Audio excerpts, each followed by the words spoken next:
Son calé maintenant. Bonjour tout le monde, bienvenue dans ce nouvel épisode des entretiens de l'été par SQLogy. Comme vous pouvez le voir aujourd'hui, on a le soleil de face, donc on s'excuse par avance pour les yeux plissés, surtout de mon bord. Je suis accompagné aujourd'hui par François. Bonjour François. Et par Gordon. Bonjour Gordon. Bonjour. Alors petite question d'introduction pour commencer. François, combien d'expérience dans le testing? 17 ans. 17 ans et demi. J'ai 10 billes. Ouais. Et attention, concours, est-ce que tu as mieux? Quelques années de plus, au-delà de 30 ans. Ok. J'ai débuté ma carrière plutôt en développement, analyse, ce genre de choses. Et puis bon, j'ai fait le saut en QA assez tôt dans ma carrière. Donc tu disais, tu as quelques années d'expérience dans le QA. Donc la première question que j'aime bien poser à mes invités, c'est qu'est-ce qui t'a donné la fibre? Qu'est-ce qui a été le déclencheur? Est-ce que c'est un moment dans l'enfance ou en jouant au Lego, tu t'es dit je veux que ça marche? Pas tout à fait. Bon, Est-ce que c'est venu par hasard? Ben, je te dirais pas nécessairement par hasard, mais dans le besoin de vraiment pousser un peu plus loin, non seulement sur les tests, mais savoir si on construit vraiment la bonne solution qui répond aux besoins affaires opérationnels et ainsi de suite. Alors, au début, étant développeur, analyste, c'est sûr qu'on avait, et puis j'étais très jeune dans le domaine, on regardait ce qu'on nous disait de faire, mais on questionnait rarement les vrais besoins et autant techniques que affaires. Et dans ce moment-là, c'est là que j'ai réalisé probablement qu'on pourrait aller plus loin. Puis j'ai mentionné Edward Deming dans les anciens temps. Ça existe encore les principes. Ceci dit, on commence à regarder un peu la chaîne, si on veut, de production, la chaîne étant les besoins et comment qu'on va s'y rendre à produire quelque chose qui va répondre aux besoins. Alors, je veux dire, j'ai élargi la réponse un peu, mais c'est ça qui m'a vraiment tiré vers l'assurance qualité. Puis je dis bien assurance qualité, parfois on dit même assistance qualité avec les gens. Mais ce n'est pas que des tests. Je vais demander à François la même chose. Qu'est-ce qui a été l'élément déclencheur pour toi qui t'a donné envie de te lancer dans le test? C'est un mélange, c'est un hybride en fait, parce que quand j'ai commencé dans ma formation scolaire, à un moment donné, dans le cadre du génie logiciel, il y avait quelques cours où ils ont abordé le sujet de l'automatisation. Sans aller trop en détail, mais j'avais trouvé que le concept était très cool. D'accord. Je suis sorti de là et ensuite j'ai été programmeur analyste pendant quelques temps, vraiment très, très, très brièvement. Puis il y a eu une opportunité qui s'est présentée chez mon client à l'époque où il fallait que je fasse de l'automatisation et de la performance. Puis avec la performance, ça a été mon premier amour là, au niveau professionnel. Exposé à la performance, essentiellement, ça m'a allumé complètement par rapport à l'assurance qualité. Puis depuis ce temps-là, je gravite un petit peu dans les divers sillons de l'assurance qualité. Mais ça a commencé, le premier indice a vraiment été dans mon parcours universitaire. Puis ensuite, c'est explosé dans le milieu industriel. Et si tu n'étais pas aujourd'hui dans la qualité logicielle, qu'est-ce que tu aurais aimé faire? C'était quoi ton rêve? En fait, ça va paraître bizarre parce que c'est la psychologie. Okay. J'ai commencé par de la psychologie. Je me suis promené un petit peu avant de trouver ma branche, ma vocation. C'est encore un domaine que je trouve qui est vraiment passionnant, mais j'ai pas la colonne pour voir la clientèle. Il y a personne qui vient nous voir parce que tout va bien quand on est psychologue. Fait que je pense pas que j'aurais l'épine dorsale pour supporter ça. Fait que je lève mon chapeau à tous les psychologues, mais c'était pas pour moi. Ça reste passionnant. Et je comprends, j'ai eu cette période aussi, puis je me suis dit, Quentin, non, tu supportes pas. Tu rentrerais chez toi le soir, tu sais, en même temps, tu me diras, dans le QA, c'est peut-être un peu ça. Si tu rentres le soir chez toi, c'est au centre de ça, puis je vais juste introduire, c'est qu'il y a beaucoup de gens qui viennent nous voir, puis il faut agir comme psychologue. C'est vrai. Je pense je ferais l'autre analogie. Un couvreur de toit, il en faut, puis il y a du monde qui, probablement, ils font ça depuis des années, puis ils aiment leur métier.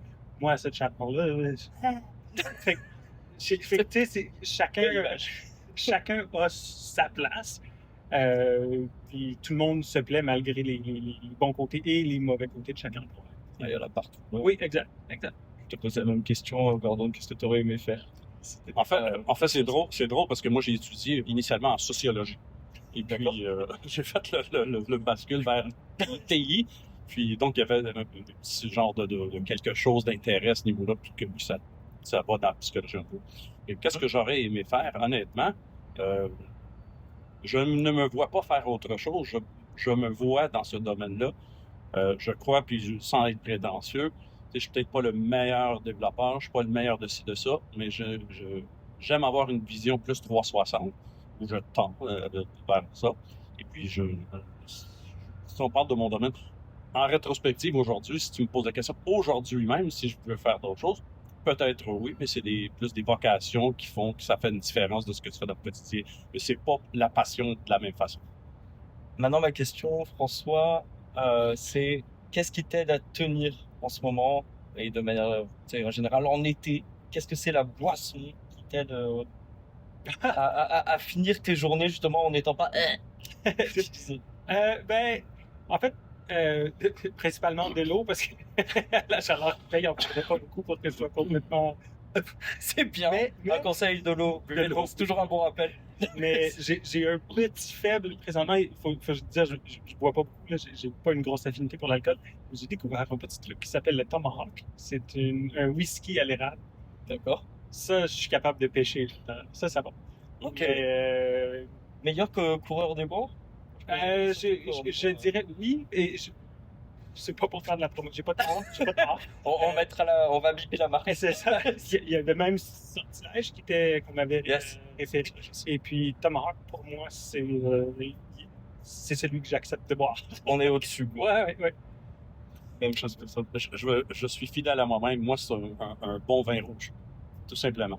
Tu parlais tout à l'heure de l'importance du côté stratégique de vos postes. Oui.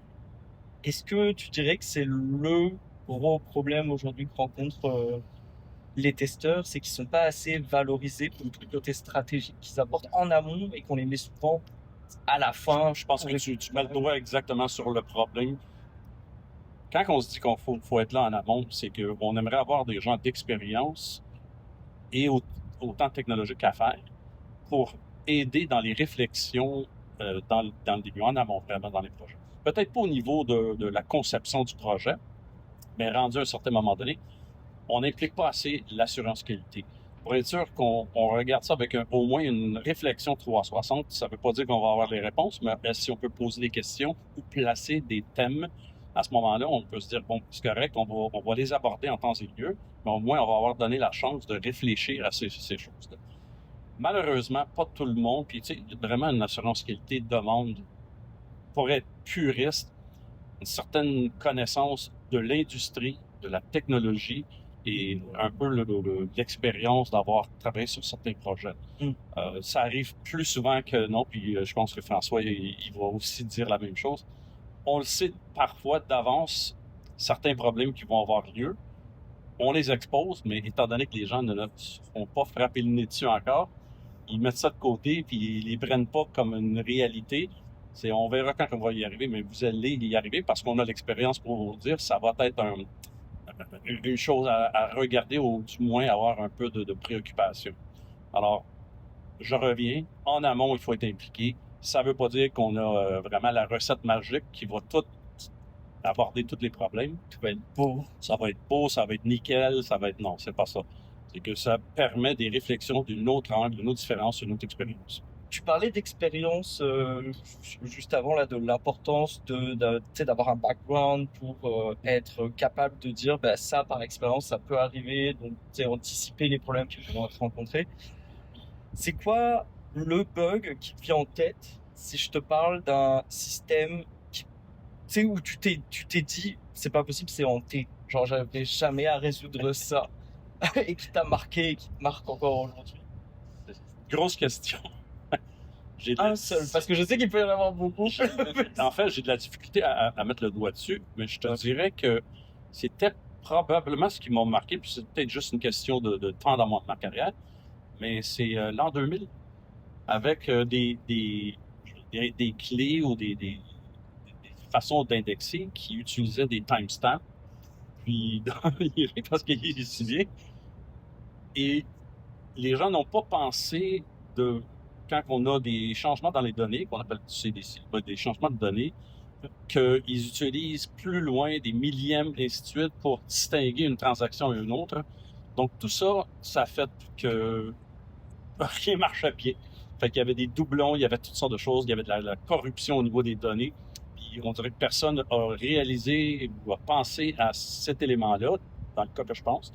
Et donc, ça m'a marqué.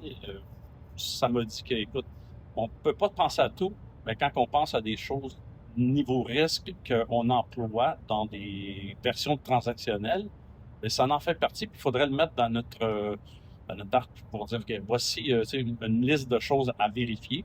Puis depuis ce temps-là, je parle du sujet. Je ne règle pas le sujet, mais j'apporte le sujet tout le temps. Et puis, même je parlais, tu sais, j'étais tannant avec une affaire d'acknowledgement d'AD. Puis, Oui, Tu confirmes? tout à fait. Ah non?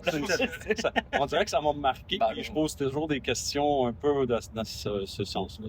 Fait que c'est juste ça que je veux dire.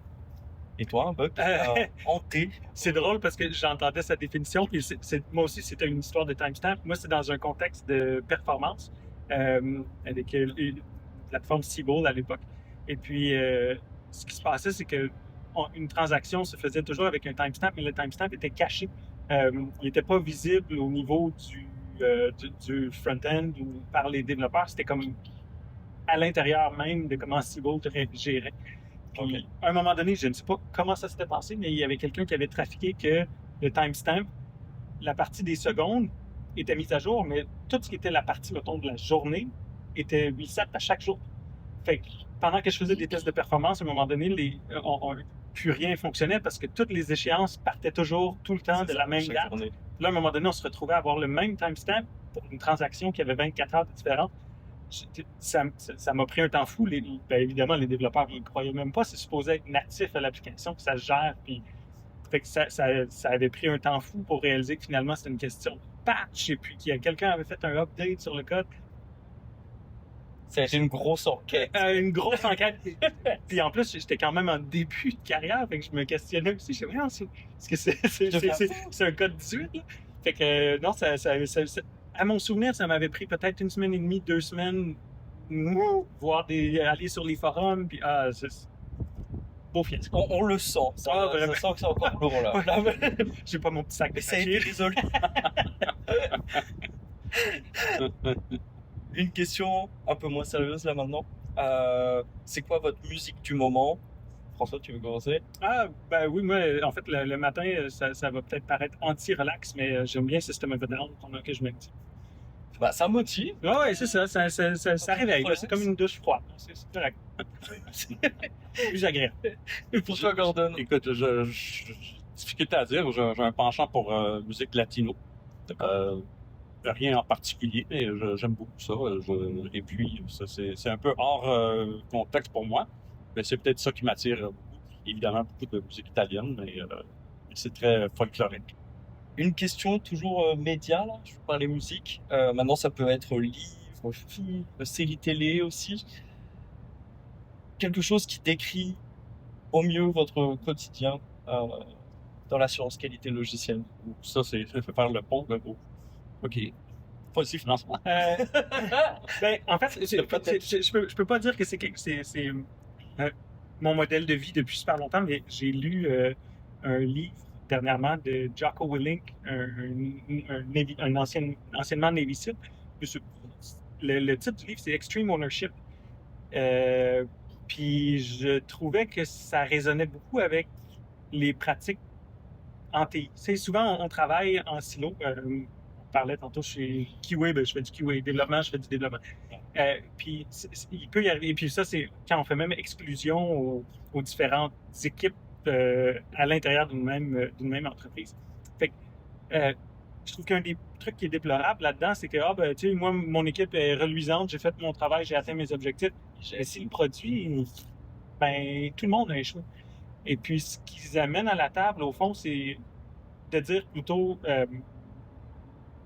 on ne devrait pas juste se contenter de dire, ben, tu sais, ça, c'est mon petit carré de sable. Ça veut pas dire d'aller piler dans les plates-bandes des autres, mais d'être owner, de vraiment le prendre à cœur puis de te sentir responsable. Puis je trouve que c'est très, très empowering, pas juste pour le QA, mais même dans la vie de tous les jours. Si tout d'un coup, tu te dis, je suis responsable de ma santé, de mon bonheur, de ma carrière, tout ça, tout d'un coup, tu vas prendre des décisions en fonction de ça plutôt que juste dire, ben là, je suis impuissant puis c'est plus ma responsabilité. Moi, c'est un peu bizarre, mais c'est le livre que beaucoup de gens ont lu, c'est Sapiens. Fait que ça peut. Et puis, ce que j'ai trouvé, c'est que oui, ça expose un peu le cheminement de l'être humain, si on veut, c'est le développement. Mais ce qui en est ressorti pour moi, puis ça va chercher le côté sociologie, c'est que la grande différence entre ceux qui ont vraiment eu du succès, c'est le langage / communication. Fait que c'est ça qui a fait qu'il y a du développement dans l'histoire. Alors, ça revient avec la sociologie, avec le comportement, avec le partage, la communication, bref. Bon, fait que quand j'ai lu ça, je pensais à ça aussi en même temps. Ben, tu veux rire, mais c'est aussi le livre qu'a recommandé David. C'est le coup. On a 2 littéraires, alors là, si je comprends bien. Puis ma copine est en train de lire Sapiens, je suis supposé le lire après. Écoute, donc, Il y a comme un pas le pattern, lire, ce là. livre-là. Clairement. On s'est échangé des notes. Si. Parfait, bah merci beaucoup Merci. à tous les deux d'avoir supporté la chaleur et le soleil. Je m'excuse auprès des gens qui nous regardent pour les yeux froncés. M'a volé mes lunettes. Vous voyez plus rien, là. Ben, merci beaucoup en tout cas d'avoir suivi et on se retrouvera pour un prochain épisode. Ça a été? Oui, merci beaucoup. Très bien. C'est bon? Merci.